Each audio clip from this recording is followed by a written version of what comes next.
എല്ലാവർക്കും നമസ്കാരം. ഇന്ന് ചിങ്ങമാസത്തിലെ തിരുവോണ ദിവസം ഭഗവാൻ വാമനമൂർത്തിയായിട്ട് അവതരിച്ച ദിവസമാണ്. ഈ ഒരു ദിവസം എല്ലാവർക്കും സമ്പൽ സമൃദ്ധിയുടെയും ആനന്ദത്തിൻ്റെയും ദിനമായിട്ട് മാറട്ടെ.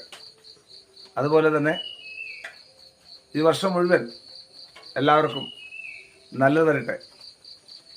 14 ലോകവും ഭരിച്ചിരുന്നതായ മഹാബലി ചക്രവർത്തി അദ്ദേഹത്തിന്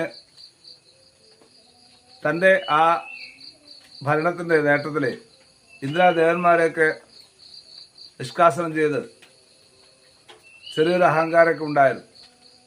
അഹങ്കാരം ഇല്ലായ്മ ചെയ്യാനായിട്ട് ഭഗവാൻ ഒരു അവതാരം എടുക്കേണ്ടി വന്നു. അതാണ് വാമനമൂർത്തി അവതാരം.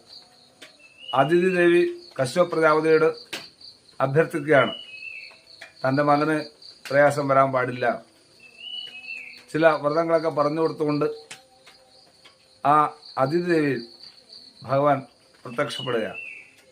അതാണ് ചിങ്ങമാസത്തിലെ തിരുവോണം. എല്ലാവരും ആ ഭഗവാനെ എതിരേൽക്കാൻ വേണ്ടിയാണ് 10 ദിവസം പൂക്കളമിട്ട് ആചരിക്കുന്നത്. ചില തെറ്റായ വ്യാഖ്യാനങ്ങളൊക്കെ ഉണ്ടായേക്കാം. അതൊന്നും നമ്മളെ സംബന്ധിച്ചിടത്തോളം ബാധകമല്ല. ഭഗവാന്റെ അനുഗ്രഹമാണ് നമുക്ക് ആവശ്യം. എല്ലാവർക്കും നന്ദി, നമസ്കാരം. ഞാൻ ആലക്കാട്ട് മാടവന ശങ്കരനാരായണ നമ്പൂതിരി പയ്യുന്നു.